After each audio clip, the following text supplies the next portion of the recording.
네, 레드캠프 오늘은 박정하 국민의힘 의원과 함께하겠습니다. 어서 오세요. 안녕하세요. 지금 대장동 사건 항소 포기의 논란이 상당히 거셉니다. 예. 어제 정성호 법무장관이 입장을 내놨는데 신중하게 판단했으면 좋겠다라는 의견을 제시했을 뿐이다라고 이야기를 했습니다. 어떻게 평가를 하십니까? 그거나 개입했어요라는 자백이죠. 뭐 자백이다. 그렇게밖에 안 들려요. 예. 그러니까 법무장관이 이렇게 중요한 건에 대해서 항소 포기를 해라라고 얘기한 것이 그저께만 해도 얘기했는지 안 했는지가 중요한 사안이다 이랬는데 어제 그 일로 내가 개입했어요라고 얘기한 거라서 저는 네. 이게 그 여러 의혹이나 궁금증 그 고리고리들이 어떻게 되는지에 대해서 저는 진실을 파악해가는 과정이 필요하다고 봅니다. 그러니까 수사팀 그다음 검찰 내 대부분은 다 이미 다 결재가 끝났다는 거 아니에요. 그리고 그 항소장을 들고 법원 앞에 있었던 거고 수사관들인지 검찰인지 모르지만 그리고 법무부 장관은 그런 입장을 가졌던 거고 그러면 지금 말을 안 하고는 있습니다만은 그 용산은 어떻게 됐는지 그러니까 용산과 법무부의 관계를 고려했다라는 얘기도 또 있잖아요. 예, 노만석 그런 얘기를 대행이 했죠. 수사 연구관들한테 그런 얘기를 했다는 거잖아요. 그러니까 이 고리고리들을 진짜 사실이 뭔지에 대해서 찾아봐야 되는 거고 그게 더 훼손되기 전에 훼손되기 전에 증거가 보존돼야 되는 거고 그 과정들 저는 찾아가야 된다고 봅니다. 지금 노만석 대행은 법무부로부터 항소하지 말라는 의사를 전달받았다라고 했습니다. 항소하지 말라라는 의사와 신중하게 그 생각했으면 좋겠다라는 의견에는 간극이 있습니다. 네. 그러면 진짜로 아주 명시적으로 항소하지 말라라는 구체적인 행동 지침이 내려왔다면 이게 어느 선에서 내려왔느냐가 지금 중요한데 그러니까 찾아야죠. 정성호 장관이 어제 얘기한 건 자신은 취임한 이후에 노만석 대행과 단 한 번도 전화 통화를 한 적이 없다고 했거든요. 그러면 법무부 참모가 과잉 해석을 했거나 오버해서 전달했을 가능성은 어떻게 보십니까? 저는 이렇게 중요한 건에 대해서 그렇게 막 그 잘못 해석을 해서 전달을 하지는 않았을 거라고 봅니다. 지금 네. 보면은 3자의 주장이 다 달라요. 그러니까 네. 우선은 정성호 장관은 신중하게 판단하라고 난 개입하지 않았다라는 취지고 노만석 대행은 지금 그렇지 항소하지 말라고 했다. 나는 이해했다라는 거고 구체적인 지시가 내려왔다는 그렇죠. 거니까. 그다음에 정진우 중앙지검장은 우리는 다 반대했지만 항소해야 된다고 주장했지만 그렇게 포기를 해라라고 지시를 받았다는 거니까 이 3자가 얘기가 다 다르니까 그럼 이게 어떤 과정을 거쳐서 왔는지 찾아봐야죠. 그리고 네. 말씀하신 것처럼 정성호 장관이 직접 안 했으면 그러면 누굴 통해서 지금 뭐 차관이 있을 수도 있는 거고 지금 이진수 차관이 통화를 노만석 했다는 대행과 거잖아요. 통화를 했다는 보도가 나왔다는 거죠. 그러니까 그런 거를 찾아봐야죠. 그럼 최종적으로 이런 판단을 누가 했는지에 대한 고리를 찾아야죠. 그렇죠. 저는 일각에서 주장하는 것처럼 용산도 충분히 입장을 밝혀야 되고 용산은 어떤 일을 했는지에 대해서도 얘기를 해야 된다고 봅니다. 예를 들어서 지금 정성호 장관은 이재명 대통령과 무슨 관련이 있느냐고 어제 얘기를 했는데 지금 의원님은 그러면 용산이 개입했을 가능성도 배제할 수 없다 이런 저는 주장이실까요? 그렇게 생각해요. 왜냐하면 이재명 대통령 입장에서는 이게 이재명 대통령 그 재판과 무슨 상관이 있냐고 장관은 얘기를 하지만 이재명 대통령은 사실은 두 부류의 사람들이 제일 겁날 거라고 저는 개인적으로 생각합니다. 하나는 이 건과 관계없지만 대북 송금과 관련한 세력들, 네. 가령 이화영 전 부지사, 그다음에 또 북한의 김정은 위원장, 네. 뭐 이런 세력들이 만약에 이재명 당시 경기도지사하고 얘기를 하고 난 다음에 이런 거가 진행이 됐다라고 어디선가 나오면 이건 굉장히 큰 일이잖아요. 네. 그러니까 이 부류의 사람들을 무마를 하고 다독여야 될 부담이 하나 있을 거고 두 번째가 이 대장동이에요. 그러니까 이재명 대통령 재판과 무슨 상관이 있냐고 하지만 지금 핵심 증인들은 다 빠져나간 거잖아요. 사실은 쉽게 얘기하면은 몇 년 그냥 그 감옥살이하고 나오면 내 손에 수중에 몇천 원씩 떨어지는 이익이 생기는 거예요. 그러니까 이 사람들이 내가 설계했다고 처음에 얘기했던 이재명 대통령이 당시 성남시장 시절에 이거 나 직접적으로 이거 이재명 대통령하고 직접 관여가 됐다. 이거 다 얘기하고 했다라고 굉장히 불리한 증언이 나오기 시작하면 이것도 걷잡을 수 없거든요. 그러니까 이 세력들을 무마해야 돼요. 아무 말도 못하게 우리는 충분히 너희들 챙기고 있다. 라는 걸 보여줘야 되기 때문에 저는 그 두 불의 세력도 굉장히 이재명 대통령한테는 부담스러운 사람들인데 그런 면에서 저는 충분히 이재명 대통령 재판에 영향을 미치는 거라고 봅니다. 이 점은 어떻게 보세요? 이제 그 엄청난 부당 이득을 그대로 이제 그 몰수 그렇죠. 조치를 못하기 때문에 어떻게 되는 이 문제도 이제 중요한 핵심 쟁점인데 어제 정성호 장관은 민사로 풀 수 있다는 취지의 주장을 했습니다. 이 점은 어떻게 보세요? 지금 그 민사 재판 5월부터 진행되지 않고 있다고 하잖아요. 그리고 제가 얼핏 뭐 기사를 보니까 그 액수가 그렇게 많지 않더라고요. 성남 도시개발공사가 한 건이 지금 환수가 돼야 된다고 검찰이 산정한 건 한 7,800억 원 가량이 되는데 지금 결국에는 김만배 씨를 통한 한 400억 원 정도밖에 안 되는 482억. 거잖아요. 그러니까 나머지에 대해서는 그리고 말씀하신 것처럼 민사가 진행되고 있는 거는 몇 억 되지 않는 거로 저는 기사를 통해서 봤거든요. 그럼 나머지 한 7천억 원 이상은 다 하늘에 날아가는 거예요. 그러니까 검찰이 왜 이렇게 옛날하고 달리 많이 그 저항을 하느냐라는 얘기를 하는데 회복 불가능한 일이 생겨버린 거잖아요. 이 건은. 알겠습니다. 다른 각도에서 질문 두 가지를 드리겠습니다. 다른 각도에서 이런 주장이 나오고 있습니다. 어제 정성호 장관도 같은 이야기를 했는데 아니 윤석열 전 대통령 구속 취소 결정을 할 때 그러면 검사들이 입이라도 뻥끗했느냐. 지금까지 조직적으로 반발한 적이 있느냐. 이 지적은 어떻게 생각하세요? 그게 좀 전에 제가 말씀드렸던 것 같은 내용인데요. 윤석열 대통령은 결과적으로 지금 구속되어 있는 상황이잖아요. 그러니까 그때 구속 취소가 돼서 풀려 나왔던 거는 일시적인 상황이라고 이해할 수 있는 거니까 회복 가능한 일인 거예요. 근데 이거는 회복 불가능한 일이 돼버린 거예요. 좀 전에 우리가 얘기했던 건 7천억 이상의 환수되어야 될 재산이 없어진 거라고요. 하늘에 날아가 본 거기 때문에 그 회복 불가능한 건에 대해서 아마 저는 검찰에서 얘기하고 있는 거라고 봅니다. 결과는 왜냐하면 그 의원님 지적이 결과는 맞을 거예요. 근데 지금 제가 드린 질문의 취지는 검사들이 집단 반발했던 그 반발의 취지를 놓고 본다면 동일 잣대로 동일 행동이 나왔어야 되는 거 아니냐라는 지적은 성립이 되는 거 아니냐라는 거죠.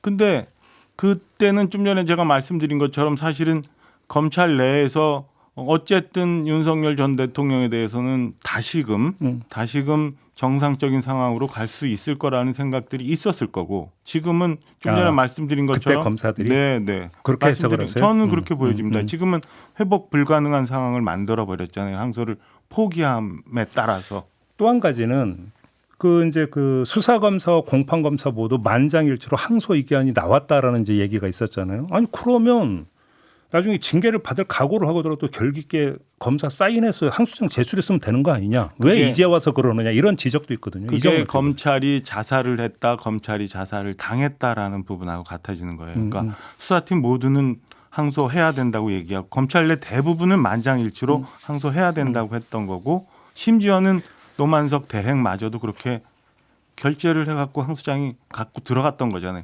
문제는 그날 밤 12시 직전에 그러니까 통화가 이루어지고 뭐 접촉을 했던 한 오후 8시 경부터 12시 사이에 과연 무슨 일이 있었느냐 그거를 봐야 된다고 봅니다. 대부분의 모든 그 라인들이 이미 항소해야 된다고 이건 당연히 항소거리다라고 해서 법원 앞에 갔는데 항소를 못하게 어디선가 압력이 들어왔거나 한 거잖아요. 그리고 그 압력의 핵심적인 검찰총장 대행 중앙지검장이 굴한 거잖아요. 그러면은 이거는 얘기가 그렇게 돼야 되는 거니까 검찰이 왜 안 했느냐 그때 당시에 사표를 내는 한이 있어도 해야 된다는 말씀은 잘못된 거라고 저는 보여요. 일선에서는 다 해야 된다고 얘기를 했고 그다음에 최종 결정권자인 검찰총장 대행마저도 그렇게 판단을 했는데 그게 8시부터 12시 사이 바뀐 거니까 검찰이 어딘가의 압력에 의해서 이건 굴한 거죠. 자살을 해버린 거죠. 아무튼 상황이 발생을 했고 자 그러면 이제 정치권이 나서 정치적으로 해결을 어떻게 해야 된다고 생각하십니까? 이 건을 어떻게 정치적으로 해결할 수 있는 거예요. 그러니까 정치적으로 그러니까 논쟁이 있는 것 그다음에 정치적인 문제와 관련한 이게 재판이나 사법기관과 상관없는 부분이라면 논의하고 토론하고 타협하고 뭔가 중점을 찾아가야 되는데 재판에 대한 부분이 아니라 뭐 경유라도 예를 들어서 이제 국민의 국정조사 이런 것들 요구를 저는 그게 무슨 방법이든 국정조사가 됐든 특검이 됐든 무슨 방법이든 조속한 시일에 빨리 이 관계를 확인해야 된다고 봅니다. 아까 말씀드린 것처럼 일단 경위 파악이 먼저다. 그렇죠. 증거가 없어질 수도 있으니까 조사를 해서 어떤 일들이 있었는지 그다음에 진실이 뭔지를 알아야 되지 않을까 싶어요. 그리고 그 라인에 관계됐던 사람들은 저는 불가피 책임을 질 수밖에 없는 상황이 아닌가라는 생각입니다. 알겠습니다. 좀 다른 문제로 좀 넘어갈게요. 김기현 전 국민의힘 대표의 배우자가 김건희 씨에게 100만 원이 넘는 클러치백을 지금 선물을 했습니다. 메모도 있었고. 근데 이에 대해 김기현 전 대표가 사회적 예의 차원이었다고 해명을 했는데 어떻게 평가를 하십니까? 부끄럽고 참담한 일입니다. 이게 있을 수 없는 일이라고 보여지고요. 사실은 어디서부터 잘못됐는지 모르지만 김건희 씨 관련한 것들이 너무 많잖아요. 그리고 어떤 연유로 저는 뭐 지금도 이름을 기억하지 못하겠어요. 그 핸드백 로저 뭐 하는 로저 비비에 뭐 네. 그런 거를 찾아서 이런 브랜드를 좋아한다고 하는 소문을 확인을 하고 네. 그걸 찾아서 또 어떤 식으로 전달이 됐는지 모르지만 뭐 전당대회 도와줘서 고맙다는 말까지 하면서 이런 일들이 있는 것 자체가 저는 뭐 국민들한테 죄송스럽고 부끄러운 일이라 생각합니다. 근데 어차피 이제 통일교가 등장을 하는 것도 사실은 이때 어떤 전당대회하고 연결이 되는 지점이 있잖아요. 그게 이제 조사가 진행되고 있는 거죠. 그렇죠. 그렇게 놓고 본다면 또 이제 그 김건희 씨는 그래서 윤영호 전 본부장인가요? 이 사람한테 고맙다는 의사 표시도 메시지를 보낸 적도 있었고. 그러니까 이게 결국은 다 연결이 되어 있는 부분이라고 봐야 되는 거아닐까요? 아직은 파편적이잖아요. 물론이죠. 그러니까 뭐 통일교 그다음에 또 다른 뭐 이런 것들 지금 다시 등장한 김기현 대표 네네. 관련한 것들 이게 파편적인데 그게 저는 조사를 통해서 나올 수 있다고 보고 이런 것들은 아까 뭐 저희가 대장동 얘기하고 지나갔습니다만은 진실이 다 나와야죠. 나와야 된다고 생각합니다. 그렇죠. 근데 그런 면에서 보면은 특검의 수사 속도, 내용 이런 것에는 좀 아쉬움도 좀 있어요. 제대로 하고 있는지에 대해서. 그래요? 좀 더 세게 빨리 좀 수사했어야 되는 거 아니에요? 아니 저는 초반부터 그랬어요. 이런 걸 가지고 지금 벌써 오래됐잖아요. 네. 수사 기간도 자꾸 연장이 되고. 저는 빨리 수사가 돼서 국민들한테 판단을 받을 건 받고 네. 정리할 건 정리하고 예. 새로 시작해야 우리 민생 챙길 수 있는 거잖아요. 얼마 전에 국감 끝났습니다만 국감도 내내 그냥 정쟁만 하다 끝났잖아요. 이래가지고는 국민들이 대한민국이 어디로 가야 될지에 대해서 고민을 할 시간들을 다 날려버린다고 저는 개인적으로 생각해요. 어제 의원총회 있었죠? 어제 있었습니다. 혹시 이 자리에서 김기현 의원이 무슨 소명 이런 건 없었어요? 어제 2시부터 의원총회가 있었는데 그것도 이제 그저께 하려다 못하고 어제 됐는데 제가 중요한 분하고 의원회 가서 약속이 공교롭게 잡혀가지고 앞에 참석했다 빠졌어요. 그래서 내용을 잘 몰라요. 그러니까 소명을 했는지 안 했는지 지금 파악이 안 돼요. 전해드리진 못했습니다. 근데 좀 내부 분위기는 어때요? 당 안에 요건에 대한 분위기는 어때요? 말씀들 잘 안 하시는데요. 입에 올리길 좀 저한다. 그러니까 저희 당이 이렇게 보면 대충 그 다들 좀 불편한 거는 말씀을 안 하시는 분위기가 요즘 굉장히 오래됐습니다. 그 말씀은 불편한 심기가 깔려 있다 이거잖아요. 그렇죠. 각각 의원님들이 이런저런 생각을 하고 있는데 예. 그거를 겉으로 표출을 안 하고 있는 상황이다라고 보여집니다. 사안의 성격으로 이것도 수사가 불가피할 것 같은데 지금 뭐 이거는 수사가 되고 있는 거고 그렇죠. 이번 주에 소환된다고 그렇죠. 얘기를 들었어요. 이게 네. 지금 당 소속 의원들이 지금 한두 명이 아니라 계속 수사 대상이 되는 걸 어떻게 받아들여야 되는 거예요? 이게 뭐 사안은 여러 가지가 있지만 굉장히 안 좋죠. 안 좋은데 저는 아까도 말씀드린 것처럼 이게 뭉쳐져서 지금 그 하나의 얘기로 나옵니다. 뭐 투쟁해야 된다, 잘 싸워야 된다라고 하는데 그게 과연 옳은 건지, 그러니까 효과적인 건지에 대해서는 잘 모르겠어요. 개별적인 건에 대해서 국민적인 판단이 명확히 나올 수 있는 거는 저는 뭐 그게 사과가 됐든 아니면 또 다른 조치가 됐든 뭐 필요한 것들은 정리를 해야 그 다음에 국민들이 전체에 대해서 국민의힘이 지금 싸우고 있고 민주당이 혹은 정부가 잘못 가는 부분도 있구나라고 인식을 할 텐데 지금 불편한 것들은 다 묻어두고 그 과정들이 생략되고 전달되지 않는 상황에서 그냥 싸우자. 그다음에 대통령을 어떻게 해야 된다라는 것들이 국민한테 얼마나 전달될지에 대해서는 저는 좀 의문이 좀 있습니다. 알겠습니다. 의원님 지금 상임위가 문체위잖아요. 그렇습니다. 지금 종묘 앞 고층 빌딩 그 건축 계획안이 지금 논란이 되고 있습니다. 어제 그 김민석 총리가 또 종묘를 찾기도 했습니다. 이 논란은 어떻게 지켜보고 계세요? 오늘 오후에 우리 상임위가 이제 예산 상정을 위해서 전체가 수집되어 있거든요. 예. 그 아마 거기서도 얘기가 나올 텐데 저는 이 건을 지금처럼 가는 게 민주당 내에서 무슨 정치적인 노림수가 있는 것 아닌가라는 생각이 우선 더 큽니다. 그러니까 쉽게 말씀드리면은 종묘 앞에 있는 세운상가가 한 50년 이상 방치가 됐고 도심 내 가장 흉물로 지금 되어 있는 상황인데 문화재에서 100m 정도 떨어진 안에서는 그 문화재 보존을 위해서 개발행위가 많이 문화재청 입장에 따라서 제약을 받는데 이거는 그런 유격거리를 벗어나 있어요. 그다음에 대법원이 얼마 전에 조례가 맞다라고 얘기를 판단을 했고요. 그러니까 이런 건에 대해서 저는 뭐 갑자기 어제는 총리 오셨지만 지난주에는 장관하고 문화재청이 또 거기를 갑자기 갔더라고요. 네, 갑자기 가서 장관은 무슨 정당에서나 할 수 있는 그 막 과격한 언사를 섞어가지고 발표를 했고 어제 총리 가시고 민주당에서 저는 오히려 정치적으로 그러니까 서울시와 그다음에 세운상가와 그다음에 문화재청과 협의를 해서 슬기로운 방법을 찾아낼 수 있는 게 오히려 맞는데 너무 정치적으로 이슈화하고 이게 그렇다면은 내년 지방선거와 관련을 만들려고 하는 것 아닌가라는 생각이 듭니다. 마침 또 뭐 오세훈 시장 무슨 검증 TF 같은 것도 민주당에서 만들었잖아요. 뭐 그런 걸 보면 협의해서 뭔가 합의점을 찾아내려는 노력 이전에 정치 이슈화해서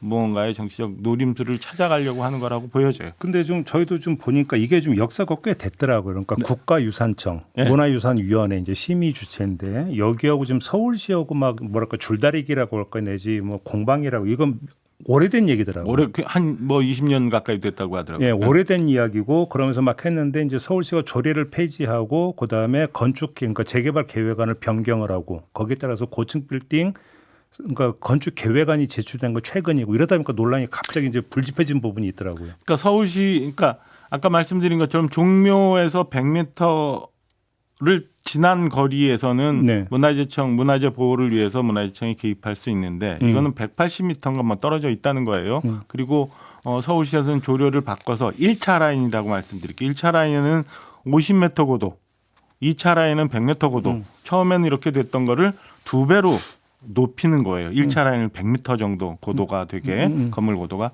근데 이게 대법원에서 얼마 전에 서울시가 맞다라는 판정을 해서 이제 시끄러워진 거거든요. 네. 그러니까 그렇다면은 문화재청은 대법원의 판단에 대한 것도 어느 정도 수용하고 그다음에 서울시도 서울시 입장도 수용을 하고 그다음에 문화재청 입장도 반영을 해서 가장 좋은 합리적인 안을 논의해가는 과정을 밟아야 되는데 느닷없이 모든 방법을 모든 조치를 취해서 못하게 하겠다라고 하는 게 저는 급발진한 알겠습니다. 부분이라고 보여집니다. 양쪽 모두 토론이 필요하다는 얘기는 하더라고요. 좀 저는 그렇게 보여져요. 왜냐하면 이게 토론이 좀 됐으면 좋겠고. 뉴욕도 네. 그렇고 동경도 그렇고 일부 그런 적이 좀 있어요. 네, 알겠습니다. 오늘 말씀 여기까지 들을게요. 감사합니다. 고맙습니다. 고맙습니다. 네, 박정하 국민의힘 의원이었습니다.